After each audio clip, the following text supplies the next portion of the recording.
안녕하세요. 찰리브라입니다. 하락하거나 횡보해서 우리 개인 투자자들 관심을 계속 떨어뜨리고 있는 코인 시장이 사실 현실입니다.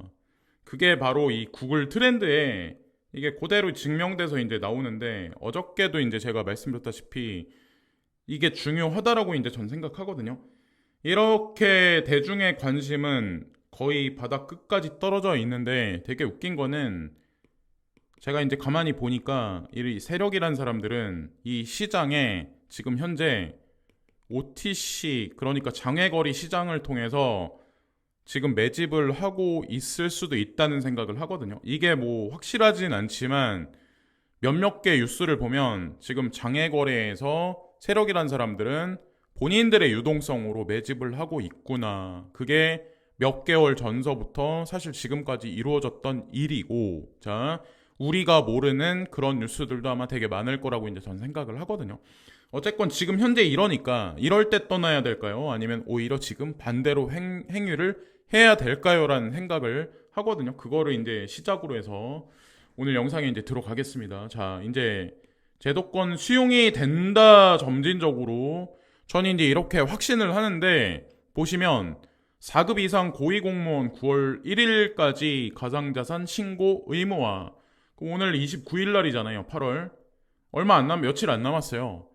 그러니까 4급 이상 되는 고위 공무원들, 그러면은 되게 급이 높은 분들이죠. 그분들이 전부 다 이걸 신고를 해야 된대요. 왜 이런 신고를 할까?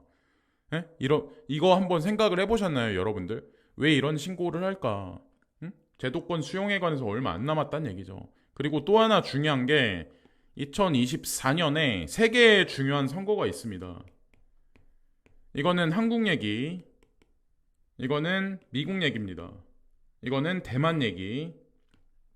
자, 이제 한국 얘기부터 이제 제가 말씀드릴게요.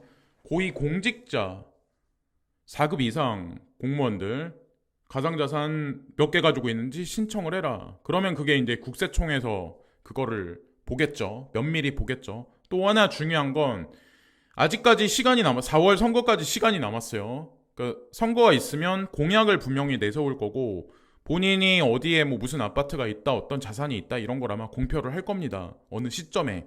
이게 법적으로 아마 진행이 될 확률이 높아요. 자, 그러면 내년에 4월 달에 선거가 있을 때 아마 공약이 있는 무슨 뭐 선거 전단 같은 데 있잖아요. 어떤 의원 후보가, 어떤 시장 후보가 뭐 비트코인을 몇 개 가지고 있느니, 이더리움을 몇 개 가지고 있느니, 비트코인 캐시를 뭐 이더리움을 몇 개 가지고 있느니, 이더리움 클래식을 몇 개 가지고 있느니, 뭐 에이다를 뭐 100만 개 가지고 있느니, 5만 개 가지고 있느니, 도지코인을 몇 개, 이런 게 만약에 이 선전 문구에 들어간다라고 한번 생각을 한번 해보세요. 이 엄청난 일이거든요. 저는 왜 이런 게 연상이 되는지 모르겠어요. 어쨌건 지금 2024년에 4월과 10월 달에 이제 두 번에 걸쳐서 이제 선거가 있고, 미국은 선거가 11월 5일 날 있습니다. 2024년 말기에. 보통 선거 전에는 경기가 그렇게 쉽게 꺾이지는 않아요. 그러니까 문제가 되는 거는 선거 이후에 발생이 됩니다. 자, 그래서 어쨌건 이걸 미리 말씀드리고, 이거는 1월 13일 날이 대만 선거입니다. 2024년. 이거를 통해서 이 정권을 누가 잡냐에 따라서 아마 중국과 미국의 어떤, 지금 현재 막 그러잖아요. 서로 이게 아마 어떻게 뭐 가시적으로 어느 정도 방향성이 나오지 않을까, 이런 생각을 하게 됐고, 뭐 그거는 가봐야지 아는 얘기고, 그게 지금 현재로서는 중요한 게 아니고. 그리고 여기 보시면은 해시키 프로가 8월 28일 홍콩 개인 투자자 대상 암호화폐 거래 지원 시작한다라고 얘기가 나왔었어요. 근데 아시겠지만 어저께 가상자산 해시키 프로가 아니라, 여기 보면은 어저께 아마 뭐 홍콩 정부에 의한 뭐 법에 의거해서 이름을 뭐 익스체인지로 바꿨다라는 얘기가 있었고, 두 개, 현재는 비트코인하고 이더리움, 어저께까지. 근데 새벽녘에 이제 제가 보니까 여기 이제 두 개 코인이 추가가 됐더라고요. 제가 보니까 하나는 마틱 토큰, 일명 이제 폴리곤이라고 하는 거고, 하나는 아발란체인가? 예, 이 두 개가 추가가 된 걸로 알고 있어요. 그러면 향후에 더 추가가 되지 않을까라는 생각을 합니다. 어쨌건 홍콩, 싱가폴, 자, 점진적으로 개방을 하는 스탠스가 해시키 프로를 통해서 지금 보여지는 게 아닐까 생각을 하게 됐고, 비트겟은 아마 제가 알기로 9월 1일부터 여기도 신원증명에 관해서 좀 타이트하게 진행하는 걸로 알고 있거든요. 그래서 조금 다른 방향성이 서서히 나오지 않을까. 비트겟뿐만 아니라 대부분의 이제 홍콩하고 싱가포르를 거점으로 하는 거래소들은 쿠코인도 그렇고 제가 보니까 신원증명을 좀 타이트하게 어느 순간부터 하더라고요. 이 신원증명을 타이트하게 하겠다는 의미는 트래블률에 의거해서 가상자산 시장을 오픈하기 위한 하나의 행위이지 않을까 생각을 합니다. 예, 이거를 뭐 부정적으로만 보지 마시고, 저는 트래블률이 적용되는 게 대중 입장에서는 나쁘다고 생각하지만 여러분들 그냥 상식적으로 한번 생각을 해보세요. 개인이 개인 지갑을 가지고 개인 간의 거래를 만약에 합법으로 용인한다면, 그거를 그냥 용인해 준다면 거기서 세금을 못 가져가죠. 세금을 못 가져가는 자산들은 공식적으로 엘리트란 사람들, 그러니까 지배자들이, 자, 정부인들이, 정부 고위 관료들이 이거를 자산으로 인정을 해줄까요? 저는 결국에는 가장 중요한 게 이제 세금 항목이라고 생각을 하거든요. 이게 아닌가요? 여러분들 보시기에. 어쨌건 전 세계 공조가 분명히 세금 측면에 있기 때문에 공조한 어떤 그런 것들이 시그널이 나오지 않을까 생각하고, XRP, ETP가 스위스 증권거래소에 존재하고 시장 회전율 기준 5위였다. 이게 예전 뉴스이긴 한데 되게 중요하더라고요, 제가 보니까. 그래서 미국에 만약에 XRP ETF가 들어가려면 SEC와의 결정권이 만약에 들어간다면 ETF 승인 날 거야 라고 누군가가 언급을 했더라고요.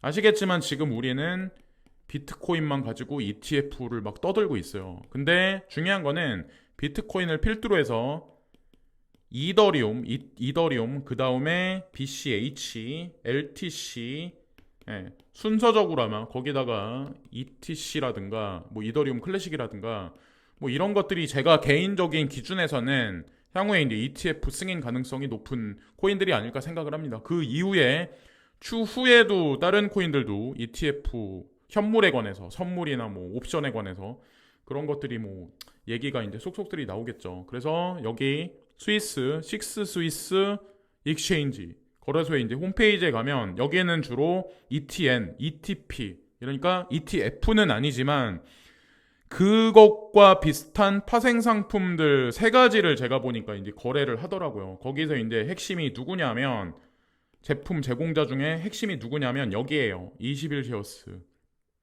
여기가 가장 많은 제품을 확보하고 있습니다. 여기 56개. 그래서 거의 21쉐어스가 뭐 식스 스위스 익스체인지의 거의 대표적인 어떤 그 상품 제공자라고 이제 보시면 되는데, 제가 이거를 보면은 대충 세력이란 사람들이 어떤 코인들을 좀 주목해서 보는지를 알 수가 있거든요. 그리고 볼륨도 가장 많이 있는 게 여기 보면은 21쉐어스입니다. 네, 여기 XRP가 아까 보니까 5번 5위라고 얘기했었잖아요. 5위라고.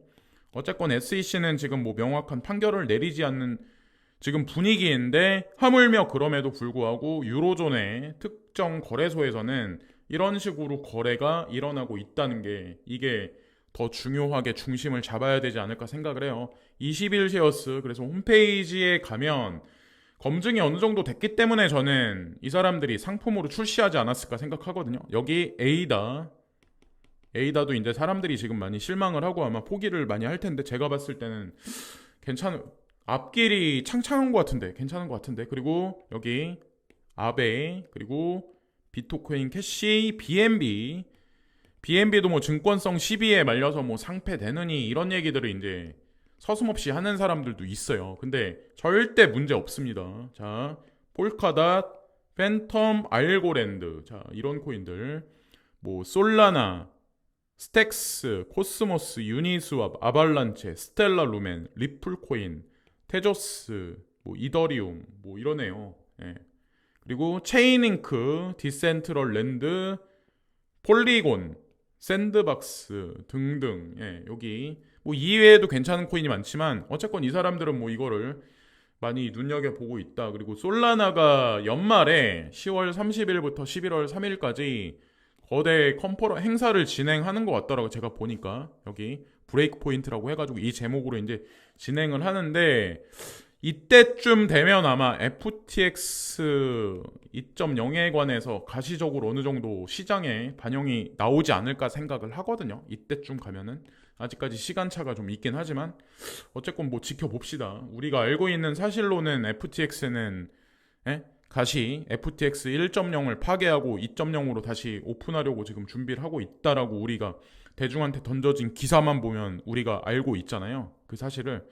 그리고 비트메인 시장 변동성에 따른 보상제도 도입. 그래서 신제품을 사면 만약에 신제품 산 이래로 비트코인이 20% 이상 하락을 하면 그에 버금가게 보상을 해줄 거야. 그러니까 비트메인이 확신이 있기 때문에 이런 발언을 했었던 것 같고 애널리스트 중에 한 명이 6개월 이내 그레이스케일 자산운용사 GBTC가 ETF로 전환할 확률이 높아. 6개월이면 지금서부터 엄청 먼 건데 내년 3월이 껴있는 시점인데 과연 올해 연말에 될지 내년으로 넘어갈지 뭐 미지수이긴 하지만 자 그리고 블랙록이 9월 2일일 거야 아마. 그리고 제가 알기로 GBTC가 10월 5일 날입니다. 네, 요 날짜를 잘 기억을 9월 2일 날 과연 승인이 날까? 그리고 마지막 부분 자 얼마 전에 이제 여기서 불미스러운 일이 있었어요. 그래서 그 돌아가셨는데 한 여성분이 이제 교사님이 이제 돌아가셨는데 여기 보면은 이 사람이 집과 PC방만 오간 은둔형 메토리였던 것으로 드러났다. 근데 제가 알기로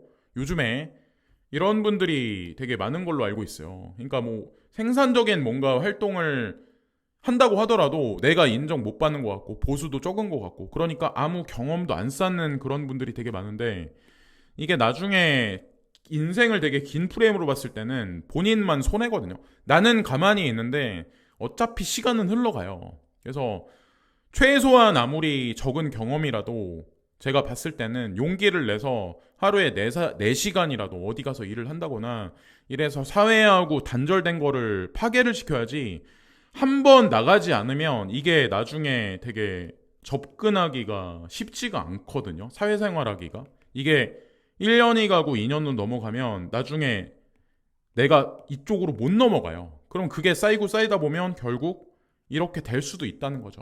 되게 아깝잖아요.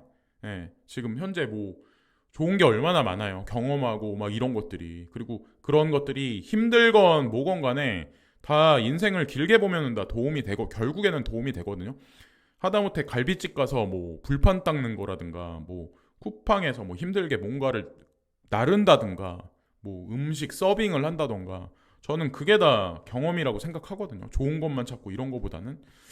자, 하여튼 그렇습니다. 예. 이렇게 되면 안 되죠. 인생 자체가.